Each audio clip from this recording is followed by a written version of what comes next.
capítulo 3, verso 1. Apacentando Moshe las ovejas de Yitro, su suegro, vean cómo hasta este momento se le llama Yitro, ¿verdad? Que en las otras traducciones aparece como Jetro. Antes aparecía como Reuel, amigo del poderoso. Entonces Reuel quiere decir amigo del poderoso. Como Reuel, el papá de Séfora, se separó de los ídolos porque ya no quería ser sacerdote de una religión pagana, se convirtió, por decirlo así, en amigo del poderoso.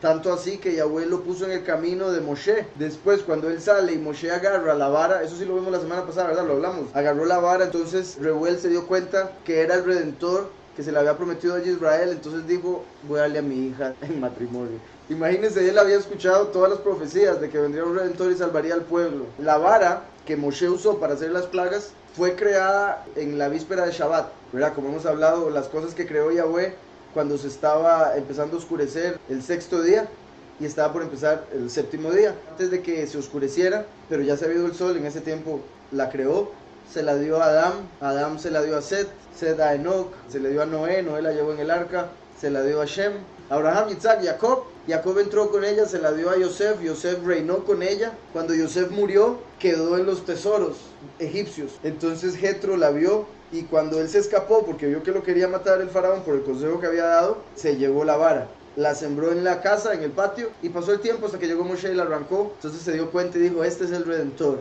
Moshe fue hacia ella y la agarró porque le pareció curioso que tuviese letras hebreas. Entonces él agarró la vara, Reuel se dio cuenta que este era un hombre justo y le dio a Séfora como esposa. Entonces, apacentando Moshe las ovejas de Yitro, su suegro, ahora se convirtió en el suegro, entonces llamado Yitro. Al cambiar el nombre a Yitro está haciendo alusión al hecho de que ahora cambió a ser suegro. Entonces se convirtió en familia. Y Yahweh habla del pueblo de Israel como su primogénito. Por eso Yahweh le envió a Moshe al faraón y le dijo, suelte a mi primogénito. Y como no querían soltar al primogénito de Yahweh, de Israel, Yahweh dejó caer una plaga sobre los primogénitos. Entonces, el pueblo de Israel es el primogénito del padre. Yahweh puso a Moshe como el líder de la casa. Entonces vemos que qué curioso, Reuel pasa de ser amigo a ser familia. Y una vez que pasa a ser familia, se le cambia el nombre en la escritura, ¿verdad? En la historia, por Yetro, que quiere decir su abundancia, como dando a entender que una vez que hizo familia de Moshe, la abundancia de Yahweh empezó a descender sobre ambos, por supuesto. Espiritual principalmente, como decía, para Yetro, que se apartó de la idolatría y ahora va a recibir la verdadera doctrina, la ley, la justicia, el Padre verdadero. Y por otro lado Moshe, que recibió la bendición de una esposa y todo lo demás que vendría con eso. Entonces, vuelvo de capítulo 3, verso 1. Apacentando Moshe las ovejas de Yitro, su suegro, Cohen de Madiam, ve que ahí lo menciona, sacerdote de Madiam, llevó las ovejas a través del desierto y llegó hasta Joreb, monte de Elohim, sacerdote de Madiam. Aquí vemos algo interesante también. Yahweh, antes de ponerlo a uno, por ejemplo, a trabajar para él se fija que uno trabaje bien para el hombre. ¿Me explico? Si uno se esfuerza para trabajar para un hombre, con más razón se va a esforzar para trabajar para Yahweh. Entonces, Yahweh puso ojo para ver cómo Moshe estaba trabajando para Yitro, el suegro. Y Yitro le dio el trabajo de pastor, muy particular. ¿Por qué? Porque Yahweh estaba buscando un pastor para Israel, para sacarlo de Egipto. Entonces ahora Moshe consigue trabajo de pastor y Yahweh está viendo y se da cuenta que Moshe cuidaba las ovejas como nadie.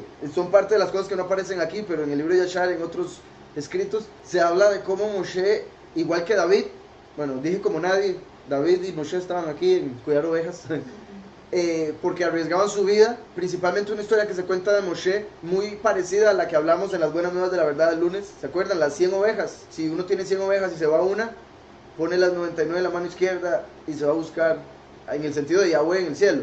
Pero en el sentido de Moshe, eso se cumplió. Llegó un momento donde se le perdió una. Entonces dejó todas en el monte, a la base del monte, y se fue a buscarla lejísimos. Y la encontró por allá, la pobrecita, perdida.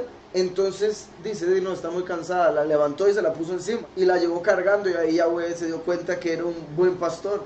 Entonces, él siendo tan buen pastor, se llegó a convertir en la representación del buen pastor. ¿Recuerdan Juan 10? Yahushua dice, yo soy la puerta y el buen pastor. Eso quiere decir primero y último.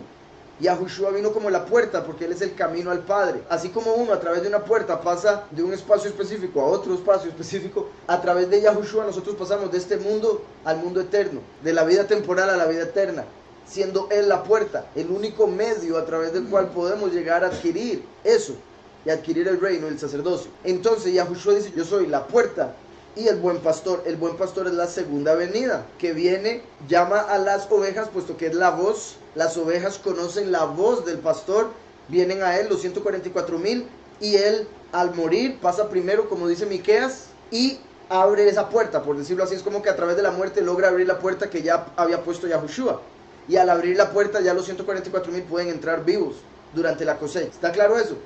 Entonces aquí estamos viendo un ejemplo del buen pastor, porque como sabemos la segunda venida es el profeta como Moshe, testigo como Moshe prometido en Deuteronomio. Y aquí vemos ese ejemplo de que Moshe representa al buen pastor específicamente. Apacentando Moshe las ovejas de Yitro, su suegro, Cohen de Madián, llevó las ovejas a través del desierto y llegó hasta Joreb, monte de Elohim.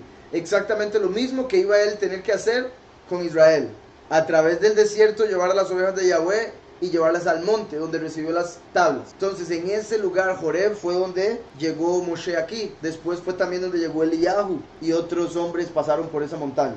Entonces llevó las ovejas a través del desierto. Aquí Yahweh dijo: este es el hombre que tengo que usar para llevar a las ovejas mías de Israel a través del desierto. Y llegó hasta Joreb, monte de Elohim.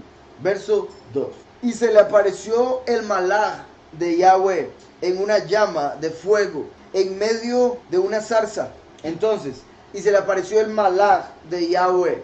Esto es muy importante. Recuerden, lo hemos hablado varias veces. La escritura dice que la Torá fue dada a Moshe a través de un malaj, a través de un ángel, un enviado. ¿Y por qué digo que eso es tan importante? Porque la escritura dice que Yahweh vio a Elohim cara a cara.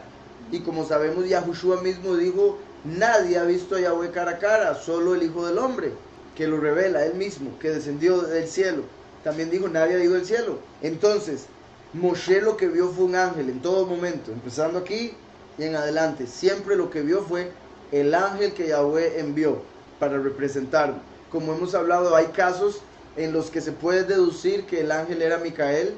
Uno de esos ángeles también era Lucifer, porque hay que entender, mucha gente cree que Lucifer desde el jardín del Edén está en el infierno, ¿verdad? Mucha gente se imagina a Lucifer como el jefe del infierno, manejando ese lugar, y no es así. La escritura dice que Lucifer es el poderoso de este mundo, entonces él no está en el infierno, él está reinando sobre este mundo desde el segundo cielo. Y por eso en Apocalipsis 12, que es la mitad de los últimos 7 años, tiempo que aún no han comenzado, cae Satanás del cielo. Entonces, si Satanás cae del cielo hasta la mitad de los últimos 7 años, quiere decir que durante toda la historia humana él ha estado en el segundo cielo. Y como vemos en Job, por ejemplo, en el libro de Job, Yahweh mandó a llamar a todos los ángeles y se apareció Satanás, se apareció Satán entre ellos. Entonces vemos que Satán sirve a Yahweh, tiene un trabajo. El trabajo de Lucifer es el de acusador. Él es el que dice: este es un pecador y hay que matarlo. Después sale Samael, que es el que está encargado de la muerte y de la injusticia. Entonces, al ser Lucifer el acusador, él está conectado con la Torá, porque la Torá, Pablo nos dijo que fue dada para mostrar el pecado. ¿Me explico? ¿Y qué es lo que hace un acusador? Dice: el pecado de este hombre es tal.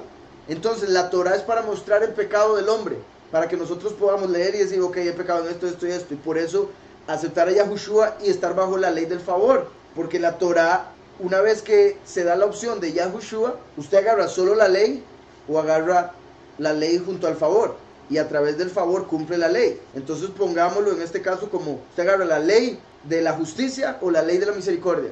Los que aceptan a Yahushua automáticamente están bajo la ley de la misericordia, son justificados. Los que no aceptan a Yahushua están automáticamente bajo la ley de la justicia. Y la ley de la justicia es lo que dice la Torá. De hecho, la escritura dice: la paga del pecado es la muerte.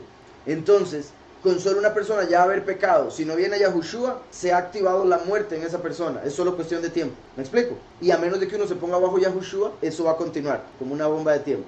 Entonces, como les decía, por eso es que Lucifer está conectado con la Torá, y por eso hay ocasiones en las que Yahweh usó a Lucifer. Vuelvo y repito, como Lucifer es el acusador, la Torá fue dada para acusar, mostrar el pecado. Entonces por eso es que hay una conexión. Yahushua tuvo que venir a interpretar la ley a través del Espíritu y él cumplirla.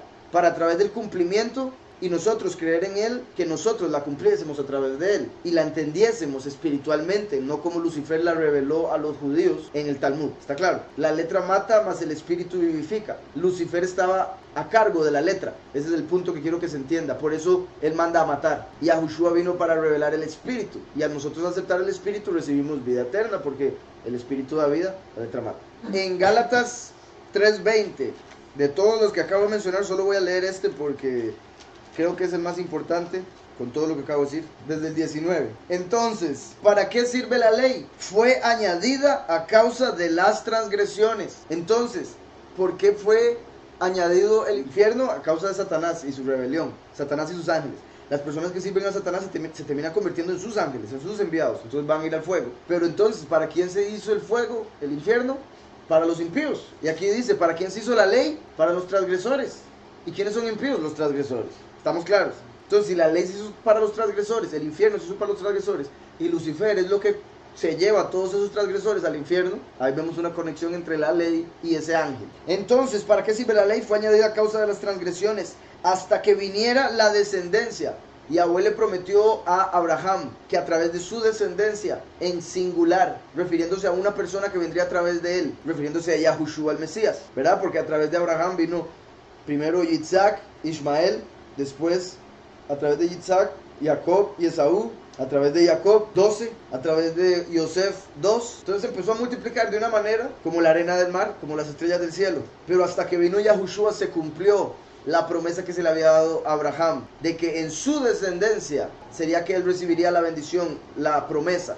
Entonces, hasta que viniera la descendencia, a quien fue hecha la promesa, y fue dada, oigan, por medio de ángeles, en manos de un mediador, por medio de ángeles, plural, en manos de Moshe, un mediador. Dice, y el mediador no lo es de uno solo, pero Yahweh es uno. El mediador no lo es de uno solo. Cuando hablamos de mediador, ¿a quién se refería en este caso? A Moshe. Y como estamos hablando aquí, Moshe está tomando el lugar de buen pastor. Y Yahushua dijo, yo soy la puerta y el buen pastor. La segunda venida es el buen pastor, conectado aquí con Moshe, profeta como Moshe. Recuerden que Yahushua es el único mediador. El único mediador entre Yahweh y los hombres es el Mesías, el Cohen Gadol, el sumo sacerdote. Cuando el primero y el último se hagan uno, van a funcionar como mediador ambos, en el sentido de que Yahushua va a estar en el cielo, el último en la tierra. Esa es la forma en que va a estar conectado el cielo y la tierra. Dice, y el mediador, o sea, Moshe, no lo es de uno solo, pero Yahweh es uno. O sea, Moshe no solo estaba lidiando con Yahweh, porque dice no lo es de uno solo, pero Yahweh es uno. Entonces Moshe estaba recibiendo algo de Yahweh a través de ángeles, y entre esos ángeles estaba Lucifer, y por eso se metió lo del Talmud y todo lo demás. ¿Me explico? Por eso dice no lo es de uno solo. O sea, Moshe estaba funcionando como mediador de dos, para no multiplicarlo en, ¿verdad?, en 10, 15, 20. Él era mediador de dos, pero Yahweh es uno. Entonces, ¿quién era este otro? ¿Me explico? Micael sirve directamente a Yahweh. Entonces, si venía Micael, era por Yahweh. Cuando aparecía Lucifer, también enviado por Yahweh, pero Lucifer hacía lo suyo, es donde vemos esto reflejado. No era mediador de uno solo, no era mediador solo de Yahweh, estaba mediando cosas de otro. ¿Me explico? Eso es clave, muy importante. La escritura lo dice, Pablo lo dijo en Gálatas, Moshe no era mediador de uno solo, pero Yahweh es uno. Y eso es lo que oramos la mayoría de los días que nos reunimos. Yahweh es uno, ¿verdad? Shema Israel, oigan Israel, Yahweh Eloheinu, Yahweh nuestro poderoso, Yahweh uno es, Yahweh Echad. Entonces vean la importancia, en Gálatas se menciona, pero Yahweh uno es. Entonces, el mediador no es de uno solo, pero Yahweh Echad. Entonces, continúo. Verso 2, Éxodo 3. Y se le apareció el malach de Yahweh en una llama de fuego, en medio de una zarza. Y él miró y vio que la zarza ardía en fuego, y la zarza no se consumía. Ardía en fuego y no se consumía. Básicamente, parte, porque en realidad vieras que hay muchos simbolismos que se sacan de este evento. Parte de, al Yahweh mostrarle a Moshe esta señal, lo que le estaba diciendo es que la esclavitud no iba a consumir a Israel. Así como el fuego no consumía la zarza, la esclavitud por la que estaba pasando el pueblo no iba a destruir a Israel, el pueblo. ¿Está claro? Entonces por eso fue que Yahweh le mostró una zarza encendida. La zarza es una de las plantas que le salieron espinas cuando el hombre pecó, y entonces está conectada con el pecado porque le salieron espinas, ¿verdad? las espinas de la zarza son más chiquiticas que el resto de las espinas, pero ustedes han visto, la zarza hasta las hojas tienen espinas, repletas espinas. Entonces también está conectado con el pueblo de Israel, en el sentido de que a quien trate de tocar a Israel va a salir herido. Y Yahweh va a herir a cualquiera que trate de herir a Israel. Como está escrito, ¿verdad? Que maldiga a Israel, Yahweh lo maldice. Entonces cuando alguien quiera poner manos sobre Israel, que es como una zarza, se le van a meter las espinas. En el sentido negativo, ¿verdad? Tendría que ver obviamente con el pecado de Israel, que llegó a ser como una zarza y que no está dando fruto. En el sentido negativo, pero pues, por otro lado, repito, en lo de las espinas, y siendo aquí la zarza que está en fuego pero no está siendo consumida, es Israel, que el que la toque es espina y que no la estaba quemando la esclavitud de Egipto. ¿Sí está claro? El fuego, recuerdan que Yahushua es el agua de vida. Yahushua lo que vino a hacer fue venir a encender un fuego. Entonces se refería, entre otras cosas, a que a través de su prédica, a través de su doctrina, se iba a encender un fuego en el mundo, porque los que no eran del Padre se iban a poner en contra completamente de los que sí son. Entonces iban a tratar de consumirlos, por decirlo de alguna forma. Pero por otro lado, en el sentido espiritual, al venir Yahushua a dejar la salvación disponible, dejó lo que necesitaba el último, que es como un tizón sacado del fuego, como aparece en Zacarías. Entonces, por decirlo así, es alguien que estaba por su pecado, igual que todos nosotros, por irse al infierno. Pero Yahweh lo salva a través de Yahushua y lo trae para que haga la misión del último, como el fuego consumidor. Entonces el último es el fuego consumidor, así como el primero es el agua de vida. El último es Micael, como aquí el ángel que se le apareció, ¿verdad? Dice, y se le apareció el Malach, Micael, de Yahweh en una llama de fuego. O sea, Micael se apareció como un fuego. De hecho, Micael está conectado con el fuego, lo hemos hablado. ¿Se acuerdan que primero Yahweh creó a Samael entre los ángeles? El primer ángel creado, después Samael se encargó de producir de él mismo el resto de los ángeles. Pero cuando Samael cayó de su lugar por su rebelión, Yahweh envió 7 ángeles de fuego. Y es mi creencia, es lo más posible, no aparece así en el libro, pero siento yo que es muy posible que entre esos 7 ángeles de fuego estuviese Micael, ¿verdad? Como sabemos, Micael, Gabriel, Uriel, los ángeles que aparecen en el libro de Hanoc, 7, los 7 espíritus de Apocalipsis y todo lo demás. Entonces, en ese libro me parece lógico que fuese Micael, uno de los ángeles que salió. Dice que es de fuego. Aquí vemos que el Malach de Yahweh se apareció como una llama de fuego. Y es el último, que es el fuego consumidor. Y a Yahushua, vemos en la escritura que reveló que Yahuhanan el inmersor, o sea, Eliyahu, vino a inmersar en agua. Físicamente, literalmente, para arrepentimiento de los pecados, para que la gente estuviese preparada para recibir a Yahushua, quien nos vino a inmersar en el Espíritu, a través de su nombre, ¿verdad? Como nos lo explica Pablo. Entonces, nosotros en el nombre de Yahushua somos inmersos en el Espíritu de Yahweh. ¿Estamos? Entonces, decía, Yahuanán vino a inmersar con agua, Yahushua con espíritu y el último con fuego, ¿verdad? Hay 3 inmersiones, lo vemos en la escritura, 3 inmersiones de agua, de espíritu y de fuego, y en ese orden. El último viene como un fuego. La zarza representa el pueblo. Entonces es como si el último está viniendo al mundo como un fuego, y es en ese fuego en el que van a ser inmersos los 144,000, como la zarza, que está inmersa en el fuego, pero no está siendo consumida. Y es interesante porque recuerdan que está escrito, ¿quién será capaz de estar de pie ante el fuego consumidor? Como les he dicho, Yahweh es un fuego consumidor, está escrito. Por eso es que no hay hombre que le pueda ver y seguir viviendo, porque sería consumido completamente por su pecado. Al él estar apartado y ser fuego consumidor, solo algo puro puede estar enfrente de él, solo oro fino puede estar enfrente de él, porque el oro con el fuego se purifica más. Entonces digo oro fino porque ya estaría puro, entonces podría estar enfrente. ¿Me explico? Nosotros nos tenemos que convertir en oro para poder estar ante Yahweh, y el oro es el reino de Yahweh. Recibimos ese reino a través de Yahushua, como en Apocalipsis cuando le habla a la Odisea, Yahweh dice que le recomienda que compre oro. Entonces nos recomienda que aceptemos a Yahushua.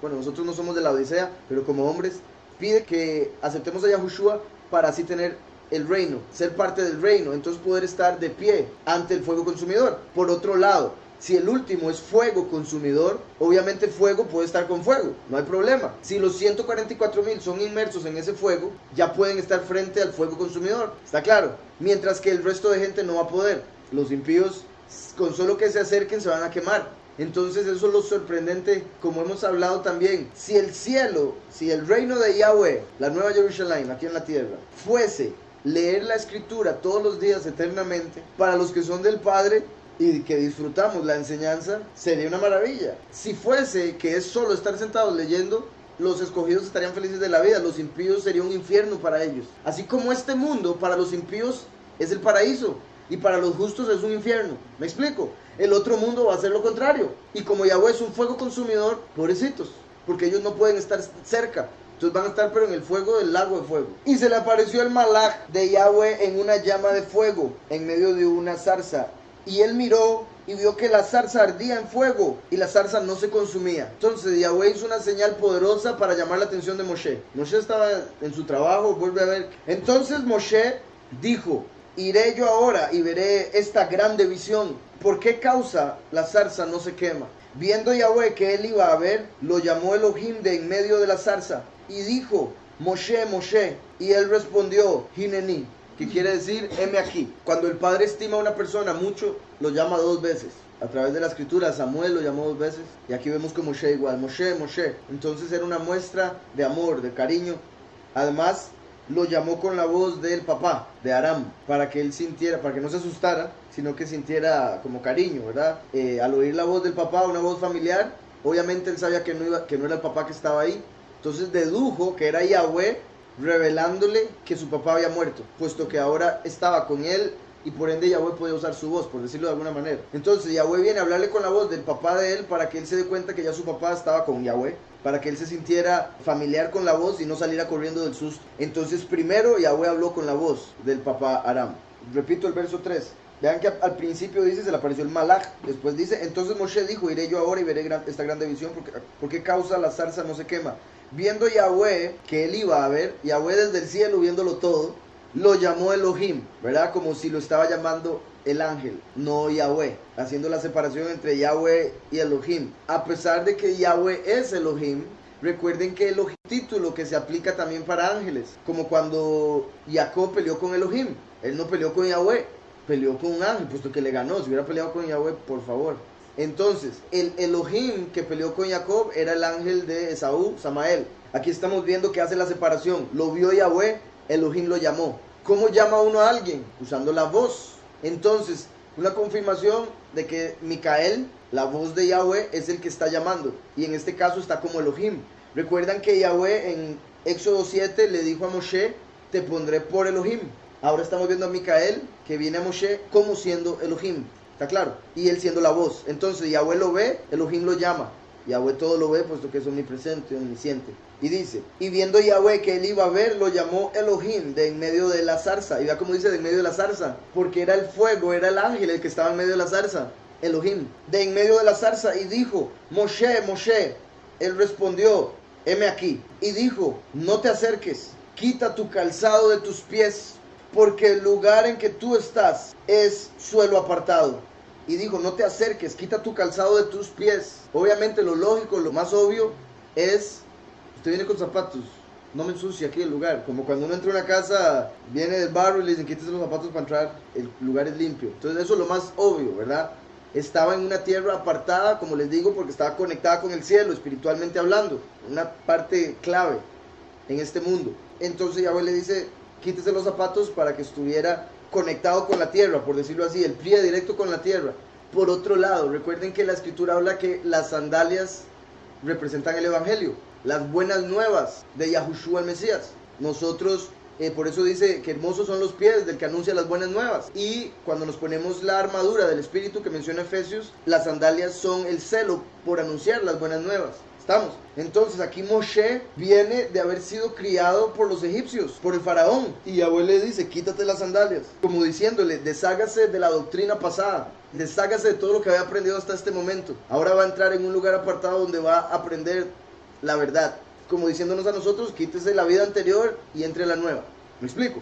Entonces, quita tu calzado de tus pies, porque el lugar en que tú estás, tierra apartada es. Y dijo: Anoki Elohei, que quiere decir: yo soy el poderoso. Y dijo: yo soy el poderoso de tu padre, poderoso de Abraham, poderoso de Isaac y poderoso de Jacob. Aquí, como Yahweh había usado la voz de Aram, el papá de Moshe, por eso lo mencionó antes de Abraham. Y es la única vez que Yahweh hizo eso. Y lo hizo por honor a Moshe y para mostrarle que Aram, su padre, estaba con él en el paraíso. Porque, repito, fue la única vez que dijo: yo soy el Elohim de tu padre, del de Abraham, Isaac y Jacob. Siempre es el Elohim de Abraham, Isaac y Jacob. Este día en particular Yahweh dijo, por honor, por amor, voy a incluir a su papá antes que Abraham, Isaac y Jacob. Vean qué poderoso. Repito, para que Moshe tuviera calma de que aunque ya el papá había dormido, había pasado a estar con él. Entonces dice, yo soy el poderoso de tu padre, el poderoso de Abraham, poderoso de Isaac y poderoso de Jacob. Entonces Moshe cubrió su rostro porque tuvo miedo de mirar a Elohim. En este momento Moshe se cubre la cara porque se supone que el hombre que ve al Todopoderoso se muere. Entonces, donde él ya se da cuenta que es Yahweh el que le está hablando, porque dice, el poderoso de tu padre, el poderoso de Abraham, Isaac y Jacob, dice, uy, que no lo vea porque a mí me han dicho que si lo veo me muero.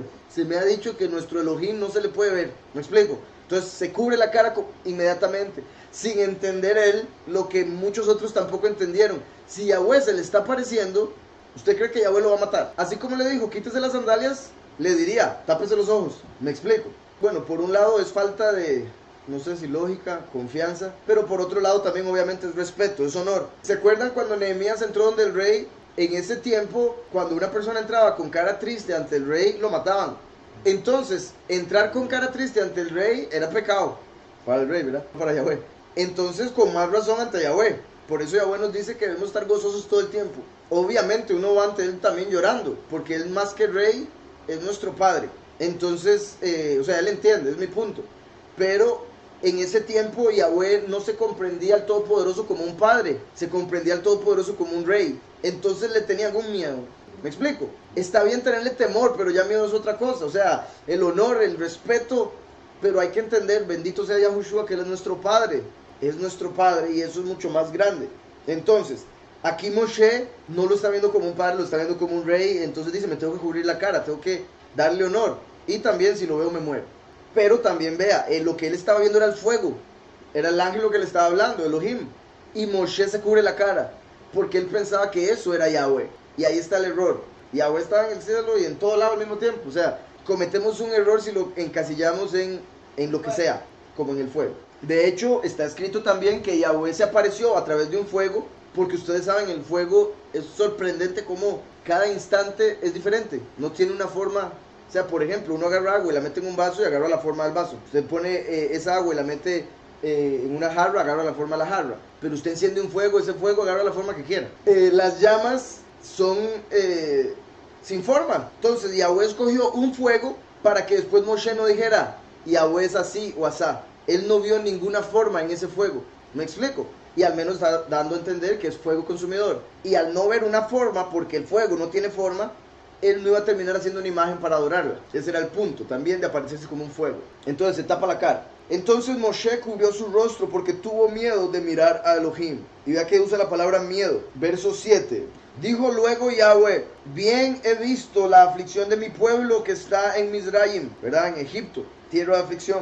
Bien he visto la aflicción de mi pueblo que está en Egipto, y he oído su clamor a causa de sus opresores, pues he conocido sus angustias, y he descendido para librarlos de mano de los egipcios. Qué hermoso. Lo sorprendente es todo lo que falta. Yahweh es eterno, y para nosotros que estamos en el tiempo, prueba nuestra paciencia, porque al ser Yahweh eterno dice, yo bajé a sacarlos. Él sabía que iban a pasar 40 años dando vueltas. Me explico, por eso ya bajé a sacarlos. Ahora, no estoy diciendo que él esté siendo malo, es la lástima del pecado del pueblo, la rebelión. Que Yahweh dice, yo estoy aquí dispuesto, vámonos de una vez, hagamos lo que tenemos que hacer. Y el pueblo, no, yo creo que no sé, la verdad. ¿Y quién es este que nos puso de líder? Y no, hombre, ¿para dónde vamos? Ay, ¿por qué no nos vamos a las cebollas y ajos de Egipto? ¿Me explico?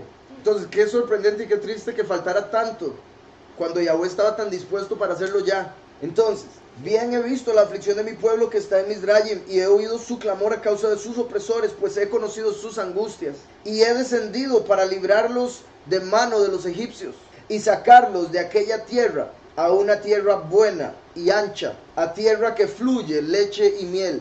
Dicen que esto era literal, que fluía leche y miel. Y hace poquito, de hecho, vi una noticia de que encontraron que ahí en Israel se producía miel, literal, de abejas. Encontraron cosas que pudieron deducir que eran lugares donde se encargaban, o sea, grandes, se encargaban de producir mucha miel. Porque también, digamos, la forma en que lo explicaban antes de ese descubrimiento era que se refería a la miel de maple de los árboles, por ejemplo, que salía tanta que bajaba por las montañas, y los animales tenían tanta leche, producían tanta leche, las vacas y demás, que se les salía sola. Entonces andaban por los montes y se les salía la leche y entonces había miel y leche, ¿sí? No, tampoco ríos, ¿verdad? Pero repito, descubrieron que se hacía miel. Entonces es posible que se refiera literalmente a la miel que nosotros comemos de abeja. Dice, a una tierra buena y ancha, vean, buena y ancha, recuerdan, estar en un lugar espacioso, cómo está conectado con tener paz, cómo David pedía que Yahweh lo pusiera en lugar espacioso, como Jabez dijo, ensancha mi territorio, a tierra que fluye leche y miel.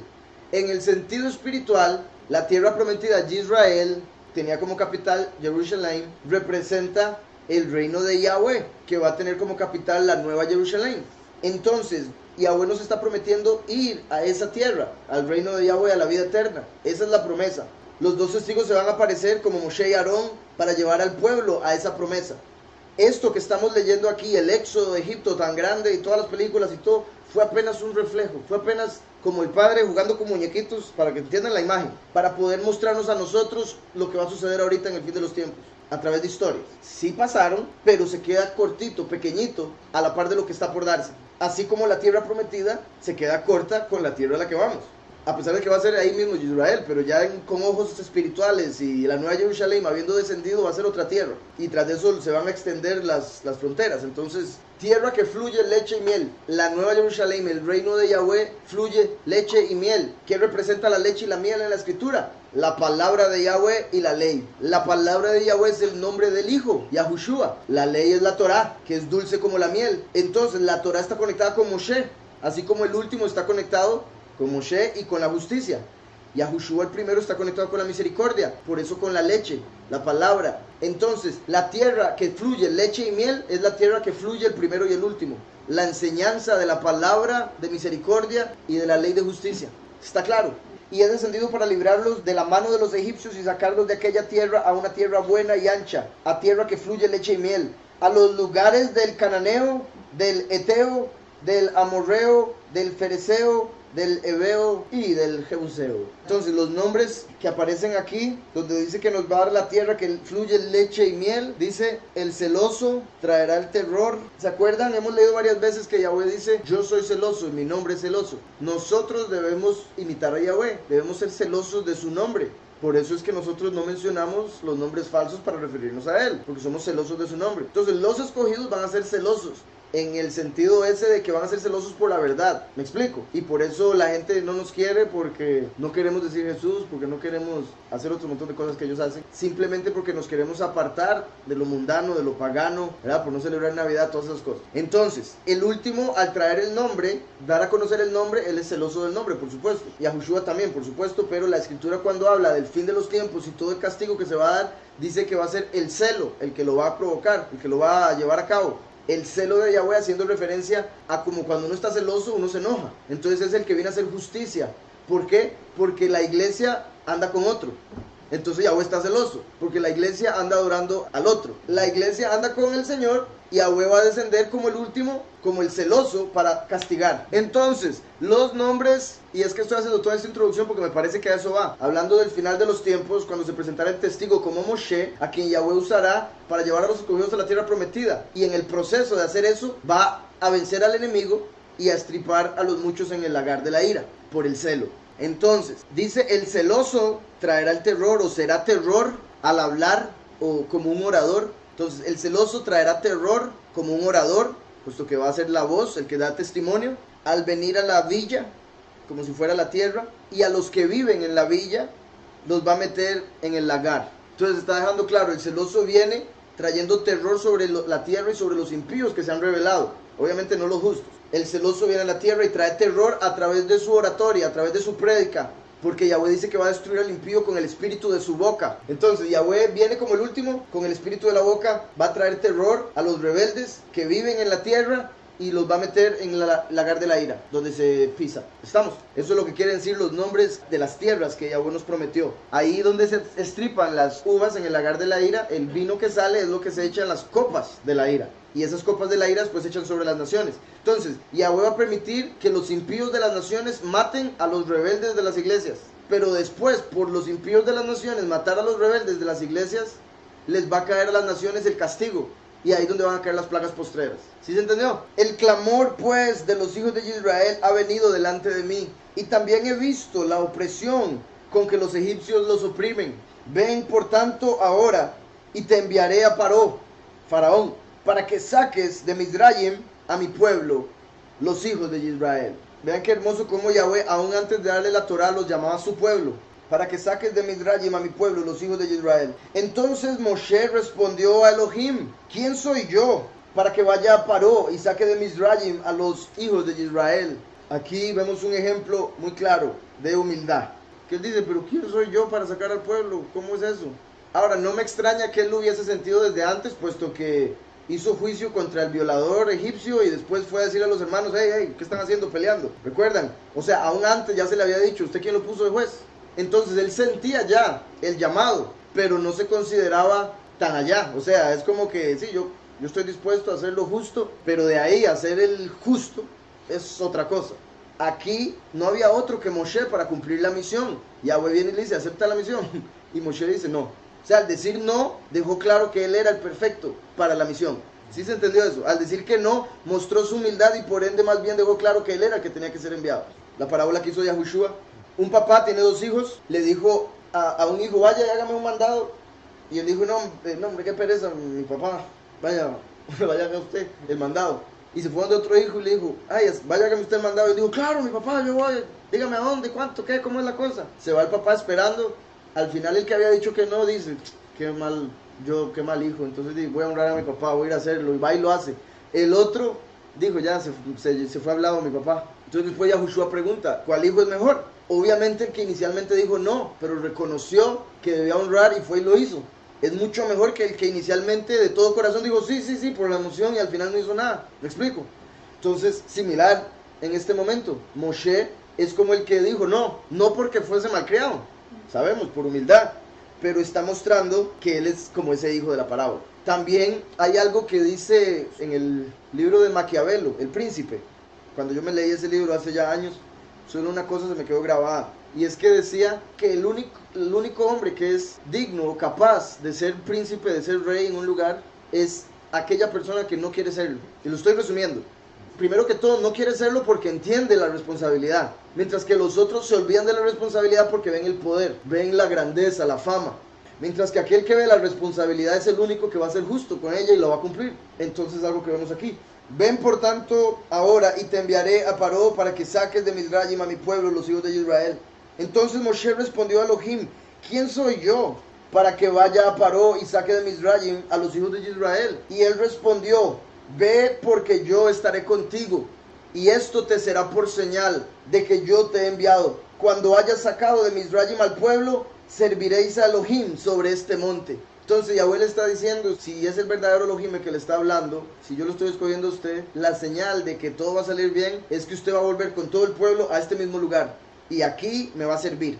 Entonces imagínense lo que fue para Moshe llegar ahí en Shavuot al monte Sinaí con 600,000 hombres, sus esposas e hijos. Padre Celestial, yo les he dicho a ustedes, si en los paseos que vamos nosotros, yo me vuelvo loco con el grupito que somos, imagínense 600,000 personas detrás quejándose, 600,000 solo los hombres. Muy interesante, porque no es como, y esta es la señal para que vaya, es más bien vaya para que vea la señal. O sea, uno primero tiene que dar el paso de fe, como cuando el pueblo entró al mar y tenían el mar por aquí y ¡frum!, se partió.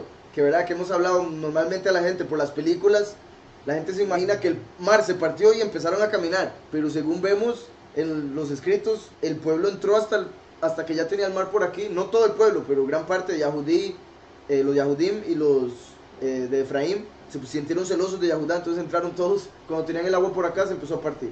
Y él respondió: ve, porque yo estaré contigo y esto te será por señal de que yo te he enviado. Cuando hayas sacado de Mizraim al pueblo, serviréis a Elohim sobre este monte.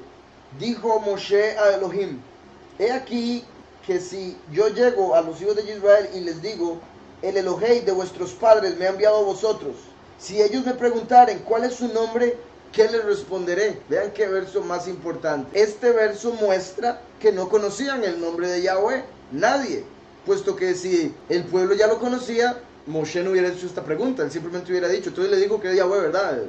Nuestro Elohim.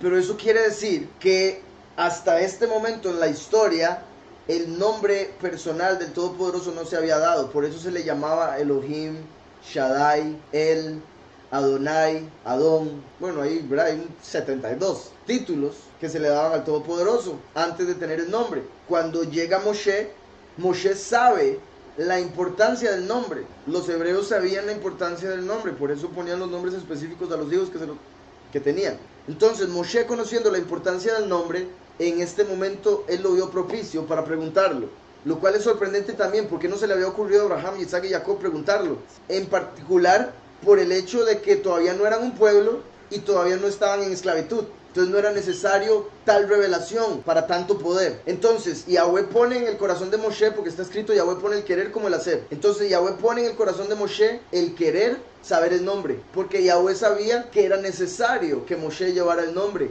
para llevar a cabo la obra que iba a hacer. Entonces Moshe dice, si yo voy y les digo que nuestro Elohim nos va a sacar, me van a decir, ¿cómo se llama? ¿Y yo qué les digo? Vean qué importante, vuelvo y repito, porque uno va y le pregunta a un cristiano, ¿a quién adora usted? A Dios. ¿Cómo se llama? Señor. Muy pocos van a decir Jehová, y casi que ninguno va a decir Yahweh. Tal vez sea católico y le diga Yahvé. Entonces, ¿cómo dicen servir a un Elohim cuyo nombre no conocen? Todos nosotros, bueno, a menos de que hayamos tenido una experiencia negativa en ese aspecto, la mayoría de nosotros conoce el nombre de su papá, ¿verdad? A menos de que el papá o la mamá nunca se lo dijo. Pero lo lógico es que uno conozca el nombre del papá. Si es un buen papá, uno conoce el nombre. Si es un mal papá, tal vez no. Entonces el hecho de que ellos no conozcan el nombre de aquel al que adoran es una muestra de que tienen un mal padre. Es un amo, lo que quiere decir señor, Baal. ¿Está claro? Entonces, muy importante el conocer el nombre del Elohim al que adoramos. Por eso Moshe lo pregunta. También otra cosa que Moshe entendía, en brujería y todas esas cosas se sabe también. Por ejemplo, ¿se acuerdan lo que hemos hablado de los 72 demonios de Goetia? Son 72 demonios que Salomón encerró en vasijas. Después los caballeros templarios, que se convirtieron en los masones, cuando entraron al templo encontraron varias de esas vasijas, las abrieron y salieron todos los demonios. Y ahora esos demonios están libres y los brujos pueden invocarlos. Hacen un dibujo en el suelo, dicen unas palabras y el demonio se aparece y les da poder o les da conocimiento y cosas así. Lo curioso es que son 72 demonios, como los 72 títulos de Elohim. Entonces ahí hay una conexión, pero bueno, después otro día hablaremos más de eso. Estaba hablando de eso porque cuando una persona conoce el nombre de un ángel o de un demonio, tiene un tipo de poder sobre ese ángel o ese demonio. En el mundo espiritual es otra cosa, la voz, en el sentido de que el ángel puede estar en quién sabe cuál dimensión, que si uno dice el nombre, es como si el ángel escuchara y tiene que aparecerse. Por decirlo de alguna manera, la conexión que hay con el poder que hay en conocer un nombre. Entonces por eso el faraón, por ejemplo, tenía libros de todos los nombres de todos los dioses, todos los Elohim. Y cuando llega Moshe, el faraón le pregunta, ¿y cuál es el nombre de ese Elohim suyo? Y él busca en sus libros y ahí no estaba el nombre, porque obviamente Yahweh no es uno de ese montón de falsos Elohim. Entonces, sigo leyendo. Dijo Moshe a Elohim, he aquí que yo llego a los hijos de Israel y les digo, el Elohim de vuestros padres me ha enviado a vosotros. Si ellos me preguntaren cuál es su nombre, ¿qué les responderé? Y respondió Elohim a Moshe, yo soy el que soy. En hebreo, Eye Asher Eye. Dice Gustavo Soto, ni siquiera a Abraham se le reveló el nombre. No, sorprendente, pero no. Ahora, la escritura cuando habla de Abraham, el nombre Yahweh aparece en la historia, pero es porque Moshe escribió Génesis. Moshe escribió los primeros 5 libros de la escritura. Como a Moshe se le reveló el nombre, entonces él lo incluyó en los 5 libros de la escritura. Por eso cuando se habla de Abraham aparece el nombre, pero el nombre personal Yahweh como nombre personal no se le había revelado. La cuestión es, Yahweh quiere decir el que causa existencia, o Él es. Por ende, es la tercera persona de yo soy. Entonces, Yahweh cuando habla en primera persona, porque Él es, Él dice yo soy. Cuando nosotros hablamos de Él en tercera persona, decimos Él es, no yo soy. ¿Me explico? Entonces, Yahweh es el que causa existencia. Eye Asher Eye es yo soy el que soy. Yahweh es Él es, o Él causa existencia. Eye Asher Eye se puede traducir como yo soy el que existo. También, ahora en hebreo, ¿verdad? Lo acaban de ver. Eye, Asher, Eye. Nadie sabía el nombre, hasta Moshe. Antes de Moshe, Adán, Enoch, Noé, Abraham, Isaac, Jacob, Shem, todos ellos lo llamaban al Todopoderoso con títulos. Entonces, para que se entienda en cierta forma, es como que los primeros 2000 años se usaban títulos. Elohim, Shaddai, Adonai, etc. Los próximos 2000 años se reveló el nombre de Yahweh. Y los próximos 2000 años se le reveló el nombre del Hijo, Yahushua. Entonces, como título, Yahweh, Yahushua. 2000. Respondió Elohim a Moshe, yo soy el que soy. Como les digo, eso es Eye, en primera persona. En tercera persona, que es cuando nosotros hablamos de él, es Yahweh. Y ven la conexión, ¿verdad? Eye, Yahweh. Por eso termina en E. Eye, Yahweh. ¿Está claro? Por eso termina en E. Recuerden que Flavio Josefo, el historiador judío, escribió que ya para el tiempo en el que él estaba escribiendo sus libros, los sacerdotes judíos habían prohibido el nombre del Todopoderoso. Él, para no revelarlo porque era prohibido, dio una pista para que nosotros pudiésemos deducirlo, diciendo que era el nombre de 4 vocales. Como les he dicho, son 4 letras, pero 2 se repiten. Al decir que son 4 vocales, nos está dejando claro que las 4 letras que aparecen, a pesar de ser consonantes, porque en el Aleph Bet todas las 22 letras son consonantes, hay 5 que se pronuncian como vocales. De las 5 que se pronuncian como vocales, solo 3 aparecen en el nombre. Una de ellas se repite, por eso son 4. Al decir Josefo 4 vocales, es como dando a entender que la letra que se repite se pronuncia diferente. Como sabemos, las primeras 2 letras, Yud y Hei, se pronuncian Ya, como en Aleluya, como en Yahudá. Entonces, Yud y Hei se pronuncia Ya. Después viene una Vav, se pronuncia Yahu. Después viene otra Hei. Ya no se puede pronunciar como A porque ya se pronunció. ¿Cuál es el otro sonido de la Hei? Eye. Entonces se le pone la E al final y tenemos Yahweh. Entonces, por otro lado, aquí hay algo muy interesante. Al decir Yahweh, Eye, Asher, Eye, Yahweh estaba revelándole a Moshe que habrían 2 éxodos. Cada éxodo representado por cada Eye, o yo soy. Yo soy el que soy. En hebreo se podría decir yo soy el que yo soy, para que se entienda que se repite exactamente la misma palabra. Al decirle yo soy 2 veces, le estaba revelando a Moshe, voy a sacar el pueblo ahorita y lo voy a sacar en el final de los tiempos, lo cual era sorprendente. Imagínense para Moshe, ¿cómo? Que están en esclavitud ahorita y después van a volver a entrar en esclavitud, puesto que los vamos a tener que volver a sacar. Vamos, ¿me explico? Entonces por eso Yahweh después le dice que esa parte no se la revela a los israelitas, porque si los israelitas se daban cuenta que iban a volver a quedar en esclavitud, ¿con qué ganas hubiesen salido? Además no eran ellos los que iban a quedar en esclavitud, iban a ser sus descendientes eventualmente. Y eso estaba mostrando Eye, Asher, Eye, que este éxodo era simplemente un reflejo para nosotros entender el próximo. Recuerden que Israel no permaneció en Egipto 400 años, y de los 200 y piquito que permaneció en Egipto, no fue esclavo todo el tiempo. Entonces, él no fue esclavo ni 200 ni 150 años fue esclavo. Entonces no se había cumplido aún lo de los 400 años que Yahweh le prometió a Abraham. Esos 400 años se han cumplido en estos tiempos finales, con unos desde el 1492, con otros desde el 1600. Los 400 años de esclavitud se vinieron a cumplir en los tiempos finales.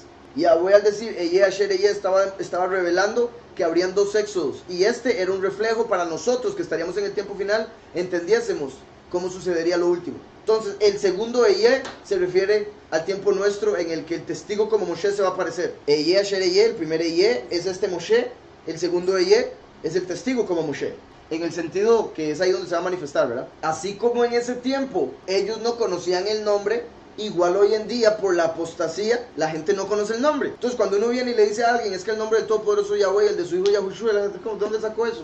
¿De dónde se lo inventó? ¿Y por qué mi Biblia dice Jehová? ¿Por qué dice Jesús? Me explico. Entonces la gente en el mundo no sabe el nombre, igual que en ese tiempo. Por eso, igual que Moshe vino ante Yahweh y le dijo, ¿cuál es tu nombre? Igual el último, al presentarse en el mundo, llegaría un momento donde Yahweh le revelaría el nombre.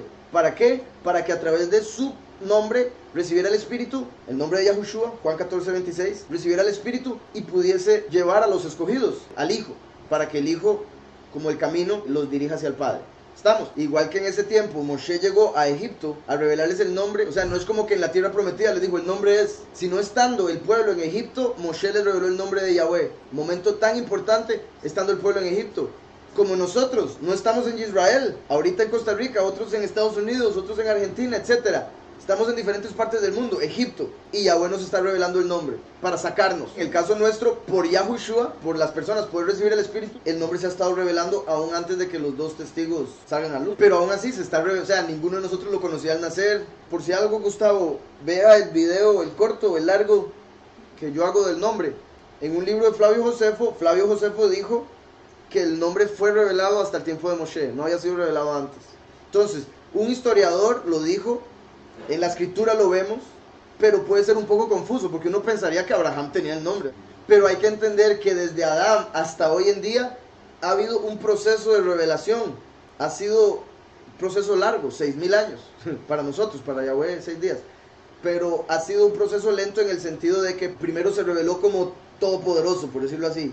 Después se revela como un poderoso personal, puesto que revela su nombre, que hace justicia, puesto que sacó al pueblo de la esclavitud injusta en la que se encontraba. Y después viene Yahushua para revelar misericordia. En Génesis aparece cuando en el tiempo de Enosh, que en ese tiempo los hombres empezaron a invocar el nombre de Yahweh.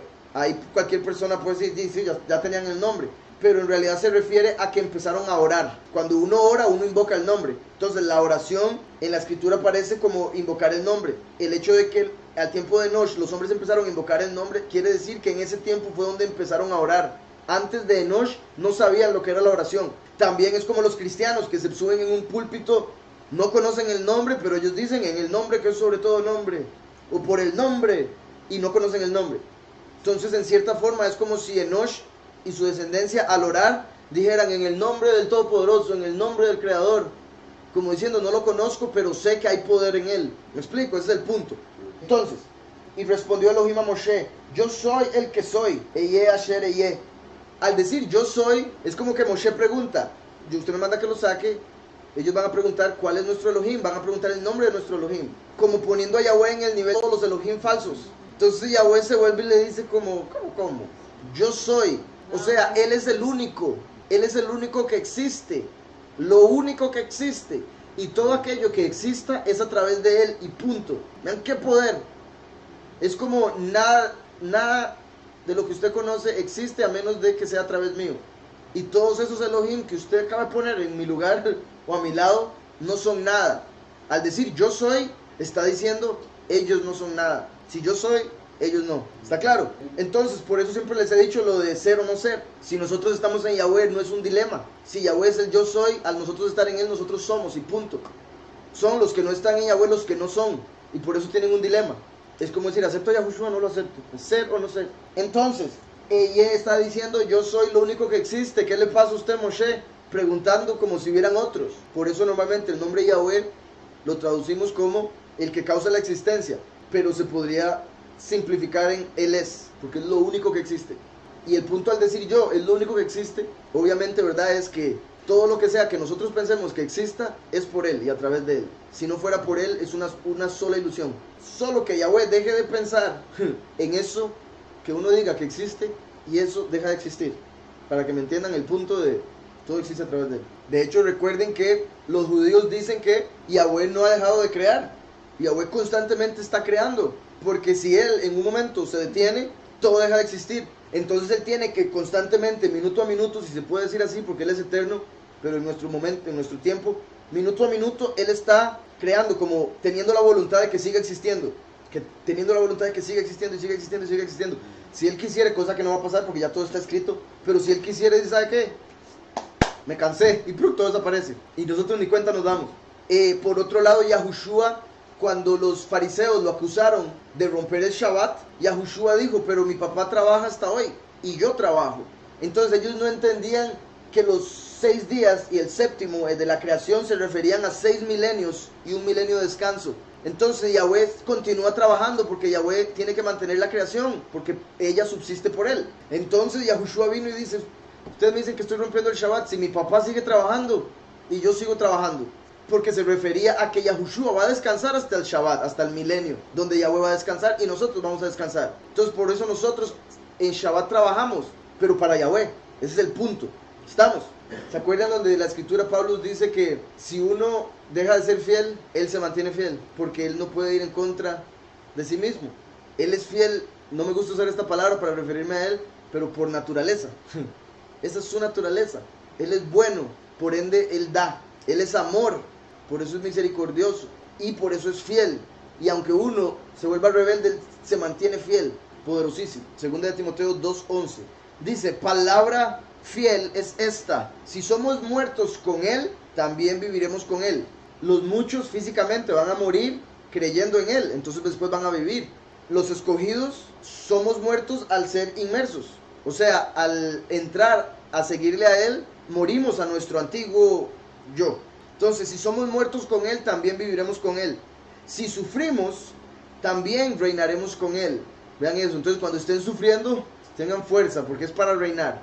Si lo negamos, Él también nos negará. Qué importante. Si lo negamos, Él también nos negará. Como Yahushua dijo, el que me confiese ante los hombres, o sea, el que confiese mi nombre, Yahushua, ante los hombres, yo le confesaré ante el Padre y sus ángeles. Y el que me niegue ante los hombres, yo lo negaré ante el Padre y sus ángeles. Y después van a venir un montón a donde Yahushua van a decir, pero en tu nombre sacamos demonios, en tu nombre hicimos esto y aquello. Y Yahushua va a decir, alejaos de mí, hacedores de mal, que no os conozco. Entonces, si lo negamos, Él también nos negará. Si somos infieles, Él permanece fiel. Vean qué lindo como todo. Uno sentiría que lo que sigue es, Él se vuelve infiel también. ¿Me explico? Por cómo va la línea. Si somos muertos con Él, también viviremos con Él. Si sufrimos, también reinaremos con Él. Si lo negamos, Él también nos negará. Si somos infieles, Él permanece fiel. Porque no puede negarse a sí mismo. Él no puede cambiar, Él no cambia, como dice Malaquías. Y dijo, así dirás a los hijos de Israel, Eye me envió a vosotros.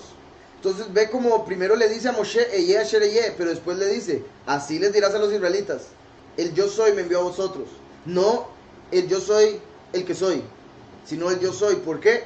Porque Yahweh le estaba revelando a Moshe que habrían dos éxodos, que él se revelaría dos veces. Pero cuando lo manda a los israelitas le dice, solo hábleles de la primera para que no se me entristezcan con la segunda. Y dijo, así dirás a los hijos de Israel, yo soy, me envió a vosotros. Lo que sigue es clave. Además, dijo Elohim a Moshe, así dirás a los hijos de Israel. O sea, como, vea que está repitiendo, es como para que no se equivoque, le estoy repitiendo y repitiendo. Y esto es como si le dijese, la primera vez se lo dije en primera persona porque yo soy, pero cuando vaya a hablar, dígalo en tercera persona, más o menos como si estuviese diciendo esto, porque parece que está repitiendo al decir, así le diréis a los Israelim, y vea como dice aquí entonces. Además dijo Elohim a Moshe, así dirás a los hijos de Israel, Yahweh, que viene del verbo hayá, ¿verdad? Que es ser o existir, del verbo de la existencia, por eso el que causa existencia. Entonces dice, así dirás a los hijos de Israel, Yahweh, el Elohei de vuestros padres, el Elohei de Abraham, el Elohei de Isaac y el Elohei de Jacob, me ha enviado a vosotros. Oigan, este es mi nombre para siempre, Yahweh, para siempre, mi nombre. Entonces, ¿por qué la gente dice, no, pero es que Jehová es en español? ¿En qué momento Yahweh dijo que se podía cambiar el nombre o que en otro idioma iba a ser diferente? El nombre de Él es el que es para siempre. Si Él dice para siempre, ¿por qué la gente piensa que cambió? Si Él dice yo no cambio, ¿por qué la gente piensa que lo cambió? Si Él dice yo soy celoso y mi nombre es celoso, ¿por qué la gente piensa que a Él no le importa? Este es mi nombre para siempre. Con Él se me recordará por todos los siglos. Todos los siglos. ¿Estamos todavía en el tiempo? Sí. Entonces, ¿cuál es su nombre? Yahweh. ¿Verdad? ¿Estamos en el siglo XX? Ok, sigue siendo Yahweh. Así de simple. Con Él se me recordará por todos los siglos, se me recordará. Por eso es importante tenerlo en la mente, para recordarlo. O sea, el hecho de recordarlo constantemente es tener su nombre en la mente, y eso es estar sellado con el nombre, como el sello del poderoso vivo en Apocalipsis 7 y 14. Dice, ve y reúne a los ancianos de Israel, y diles, Yahweh, el Elohei de vuestros padres, el Elohei de Abraham, de Isaac y de Jacob, me apareció diciendo, en verdad os he visitado y he visto lo que se os hace en Mizraim. En verdad os he visitado y he visto, era como, ¿se acuerdan? Pakot Pakati, que Yahweh le había revelado a Jacob las palabras que iba a usar cuando los fuese a sacar. Jacob le enseñó esas palabras a sus hijos, entre esos, ¿se acuerdan? La mujer que se dice que por darle una buena noticia a Jacob dijo que viviera para siempre, se cumplió la palabra y ella estuvo viva desde que entraron a Egipto hasta que salieron de Egipto. Entonces ella era la única persona que recordaba las palabras que Jacob había dicho que iba a traer el Redentor. Y aquí es Yahweh que le está diciendo, dígales estas palabras, porque eran las palabras que estaban esperando. ¿Está claro?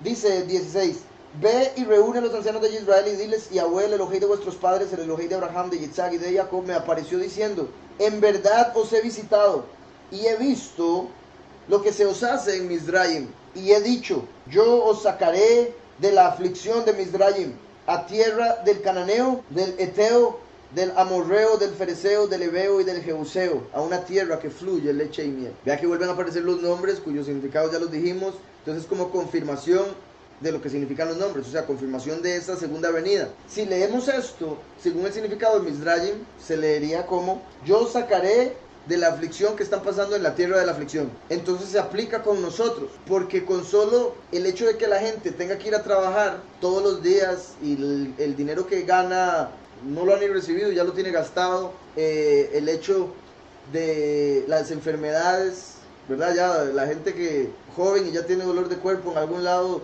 o sea, es parte de estar en un mundo tan destruido que está en las últimas, es la esclavitud.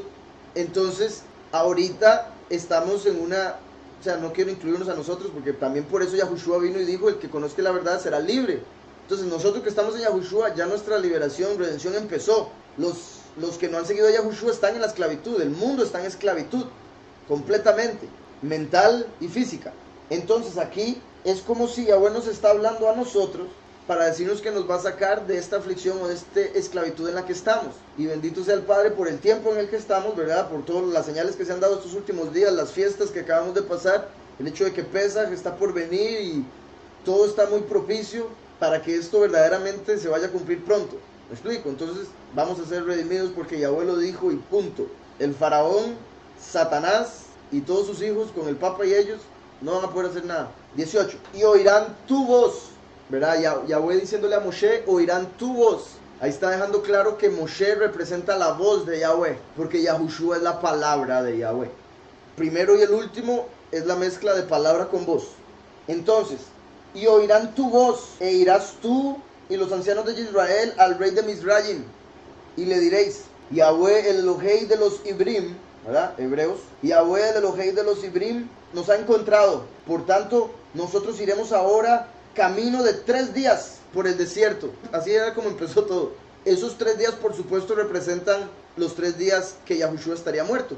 Desde aquí ya Yahweh estaba revelando que a través de la muerte de Mashiach y que él permaneciese muerto por 3 días y 3 noches, nosotros íbamos a ser redimidos de la esclavitud. A través de la muerte y sacrificio de Yahushua, nosotros seríamos salvos. Interesante también, algo muy sorprendente, lo veremos después con más detalle, pero de una vez lo digo. Como sabemos, el pueblo salió de Egipto y empezó a dar vueltas. 40 años, después de 40 años, cambió el liderazgo de Moshe a Yahushua, no el Mesías, sino el sucesor de Moshe, conocido como Josué. Y él le dijo al pueblo: vamos a ir por un lugar por donde nunca hemos ido, y en 3 días estaremos en la tierra. Entonces es como si después de haber dado vueltas hubiesen ido directo, y llegaron. Entonces, sorprendente que llegaron en 3 días al lugar que no habían podido llegar en 40 años.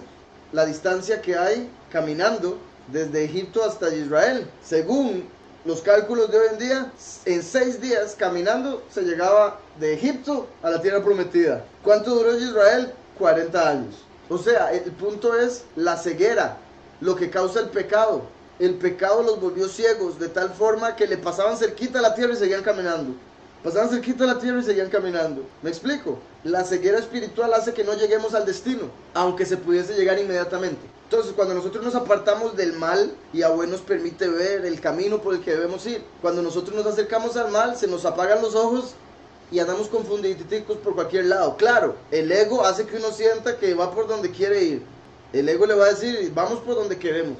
Entonces, por tanto, nosotros iremos ahora camino de 3 días. Yahushua dijo: yo soy el camino. De 3 días por el desierto, para que ofrezcamos sacrificios a Yahweh nuestro Elohei. Mas yo sé que el rey de Mizrayim no os dejará ir, sino por mano fuerte. Entonces Yahweh, desde antes de que pasara todo, él ya sabía lo que iba a pasar al final. Entonces él le dice a Moshe: vaya y dígale esto al faraón, pero sepa de una vez que le va a decir que no. Vean el Padre qué bueno, porque uno iría pensando: me van a decir que sí, y Yahweh le van a decir que no, así que sépalo. El faraón no va a querer, y lo va a dejar ir hasta que yo me enoje y lo castigue. También era la voluntad del Padre, era parte del plan, repito, porque tenía que quedar el reflejo para nosotros en este tiempo final. Entonces, mas yo sé que el rey de Mizrayim no os dejará ir, sino por mano fuerte. 20. Pero yo extenderé mi mano y heriré a Mizrayim con todas mis maravillas que haré en él, y entonces os dejará ir. De una vez le estaba diciendo, voy a mandar un montón de plagas. Hasta ese momento los va a dar ir. Y yo daré a este pueblo favor en los ojos de los egipcios, para que cuando salgáis no vayáis con las manos vacías. Esto es interesante porque de alguna manera esto se tiene que cumplir con los escogidos. Ahora, la cuestión es que van a poder llevar los escogidos que se puedan llevar al lugar preparado, ¿me explico? ¿De qué les va a servir cualquier cosa material que se puedan llevar? En realidad de nada. Entonces debe haber algo más allá. Es el hecho, en cierta forma, de que al nosotros ser llevados al lugar preparado, cuando Yahweh escoge a su pueblo, le va a dar a los escogidos las riquezas del mundo. Las riquezas que antes estaban en el mundo ahora le van a pertenecer a los escogidos. Entonces por eso lo dice ahí, que saldrán con grandes riquezas. Nosotros saldremos de este mundo con las riquezas del mundo, en el sentido de que vamos a volver a controlarlas. Recuerden que Yahushua es el brazo, el último es la mano. El brazo y la mano son dos partes de una misma extremidad. Yahushua y el último son uno mismo en Yahweh. Entonces aquí dijo anteriormente, pero yo extenderé mi mano, Moshe, y para castigar, ¿verdad? Porque recuerden, la mano, normalmente cuando el Padre habla de misericordia, se refiere al brazo, como con lo que uno alcanza o con lo que uno abraza. Cuando habla de castigo se refiere a la mano, como con lo que uno golpea. Bueno, nosotros no deberíamos golpear a nadie, pero normalmente, ¿verdad?, la mano se usa para eso. Entonces, al decir que extenderá su mano, igual que dijo que oirían su voz, está hablando de lo mismo. Segunda venida para hacer juicio como la voz y la mano de Yahweh. Por eso extenderé mi mano y heriré a Mizraim con todas mis maravillas que haré en él, y entonces os dejará ir. Y yo daré a este pueblo favor en los ojos de los egipcios, para que cuando salgáis no vayáis con las manos vacías, sino que pedirá cada mujer a su vecina y a su huésped alhajas de plata, alhajas de oro y vestidos, los cuales pondréis sobre vuestros hijos y vuestras hijas, y despojaréis a Egipto. Esto se cumplió cuando se dio la plaga de oscuridad. Una de las cosas por las que se dio la plaga de la oscuridad, como los Yisraelim no fueron afectados por las plagas, entonces cuando cayó la oscuridad sobre los egipcios, los Yisraelim tenían luz. Entonces en ese momento los Yisraelim, según la tradición, según el Midrash, aprovecharon para ir a las casas de las personas. Entonces los egipcios estaban así, ¿verdad?, porque no podían ver nada y era una oscuridad que se palpaba. Entonces la gente que estaba de pie se quedó de pie, la gente que estaba acostada se quedó acostada 3 días. En ese tiempo, cuando ellos no podían ver nada, los israelitas entraron a ver todo lo que tenían, las gavetas, y cuando se fueron, y aquí Yahweh dice, y vean qué curioso, las mujeres, ¿verdad? Eran las mujeres las que fueron a pedir el oro y todas las alhajas, que de fijo eran las que más los querían. Entonces fueron a pedirle a los egipcios oro, plata, y cuando los egipcios decían, no, mira que no tengo, le decían, no, pero se acuerda, la gaveta que usted tiene, la par del espejo, ahí tiene usted unas cosillas. Y, sí es cierto, voy a traérselas. Además de eso, los egipcios eran tan orgullosos, vean cómo Yahweh pone el querer como el hacer, vean lo perfecto del Padre, pone el querer como el hacer. Entonces puso el querer en los egipcios, de querer darles todo el oro y la plata. ¿Con qué punto, o sea, con qué idea o qué les puso en el corazón? Ellos dijeron, si estos nuestros esclavos van a otras naciones, las otras naciones los ven a ellos con montones de oro y plata, ellos van a decir, si estos son los esclavos, imagínense los amos. Entonces les dieron todo el oro y la plata, y Egipto se quedó pobre, en la ruina, después de haber sido el imperio mundial, el gobierno perfecto. Hay libros que dicen que Egipto, la ciudad de Egipto, era lo más cercano que ha habido en la tierra al paraíso del Edén. Hay libros que dicen eso. Imagínese usted lo hermoso que era. Obviamente lleno de pecadores, pero eso no quita que pudiese ser un lugar bonito, ¿verdad? Entonces, la caída que fue para Egipto, que se fuera todo Israel, porque no solo se fue todos sus trabajadores, se fue todo el dinero, todo el oro y la plata. Como Estados Unidos. ¿Qué pasaría a Estados Unidos si se van todos los latinos? Hasta ahí llegó. Es lo mismo. Cuando se dé el éxodo va a suceder eso. Estados Unidos se va a quedar sin mano de obra. Entonces, sino que pedirá a cada mujer a su vecina y a su huésped alhajas de plata, alhajas de oro y vestidos, los cuales pondréis sobre vuestros hijos y vuestras hijas, y despojaréis a los Mizraim. Vea cómo dice, alhajas de plata, oro y después vestidos. La plata representa a los muchos, el oro representa a los pocos, y los vestidos representan los cuerpos nuevos que van a recibir los escogidos al salir en el segundo éxodo, en la cosecha. ¿Está claro? Quedamos ahí con Éxodo 3.